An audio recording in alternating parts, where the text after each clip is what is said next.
Hi friend, இன்னைக்கு என்னன்னு செய்ய போறோம் பார்த்தீங்கன்னா பெப்பர் சோயா மிக்ஸ் பெரட்டல்.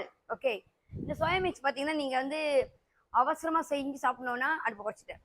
சாப்பிடணுன்னா சுடு தண்ணியில் ஊற்றி 1 கிலோ சோயா ஊற்றி கொஞ்ச நேரம் வச்சுட்டு அதுக்கப்புறம் பச்சை தண்ணியில் ஊற்றிட்டு புளிஞ்சிருங்க தண்ணி நல்லா. ஓகே, இப்போ ஐயா கிண்டுங்கய்யா. வெங்காயம் 2 போல் நறுக்கியிருக்கேன் பாருங்க. பெப்பர் சோயா மிக்ஸ் இதெல்லாம் வந்து கொஞ்சம் ஈஸியான சமையல், விறுவிறுன்னு சமைச்சு சாப்பிட்டுக்கலாம். சோயா மிக்ஸை வாங்கி வச்சுக்கிட்டிங்கன்னா விதவிதமாக சமைக்கலாம், பொரிச்சு கூட சாப்பிட்லாம். அடுப்பு ஏற்றியா. ஓகே ஃப்ரெண்ட், பார்த்தீங்கன்னா வெங்காயம் நல்லா வதங்கிருச்சு.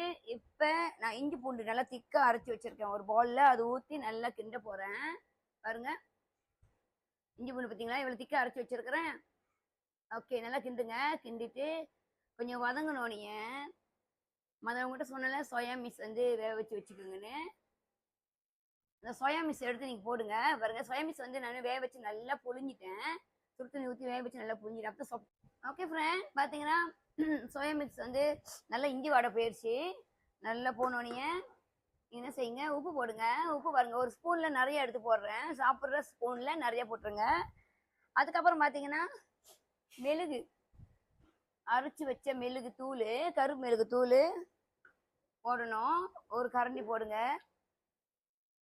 ஒரு கரண்டி மெழுகு தூள் போடணும். ஓகே, ஒரு கரண்டி தான் எடுத்து போட்டிருக்கேன் பாருங்க. மெழுகு, கருப்பு மெழுகு தூள் போட்டுட்டேன். போட்டு நல்லா கிண்டிடுங்க. ஓகே ஃப்ரெண்ட், மெழுகு நல்லா கிண்டினோடனே பாருங்க, கரம் மசாலா ஒரு ஸ்பூன் தான் போடணும். கரம் மசாலா ஒரு ஸ்பூன் போட்டு நல்லா கொஞ்ச நேரம் கிளறுங்க, நல்லா கிண்டுங்க. ஓகே ஃப்ரெண்ட், கருப்பு மெழுகும் கரம் மசாலாவும் நல்லா வெந்துருச்சு. இப்போ நம்ம என்ன பண்ண போகிறோம்னா கருப்பிலை உடம்புக்கு நல்லது இருக்குன்னு சொல்லியிருக்கேன். பிள்ளைங்களுக்கு நல்லா கருப்பிலை சமைச்சு கற்றுக்கொடுங்க. கருப்பிலை இது பத்தாது, இன்னும் கொஞ்சம் போட போகிறேன் இருங்க. அதுக்கு முன்னுக்கு மல்லி பார்த்தீங்கன்னா நான் ஒரு பால் போடுறேன். மல்லித்தாளும் ரொம்ப நல்லது. அது முக்கியமாக இது என்ன பார்த்தீங்கன்னா மல்லியும் கருப்பு மெழுகும் தான் மல்லித்தாள். இன்னும் கொஞ்சம் கருப்பில் போடுற பாருங்க.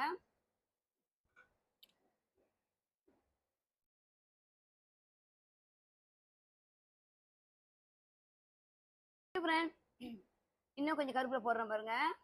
கருப்பு நல்லது, கூடயே போட்டுக்கோங்க. நல்ல வாசனையாகவும் இருக்கும், ருசியாகவும் இருக்கும். ஓகே, அதாவது soya mix black pepper ready. Yes okay friend, soya mix black pepper ready. நீங்கள் சமைச்சு பாருங்கள், பிள்ளைங்களுக்கு போடுங்க. நன்றி. ரெஸ்டாரண்ட் ராஜேஷ் இப்போ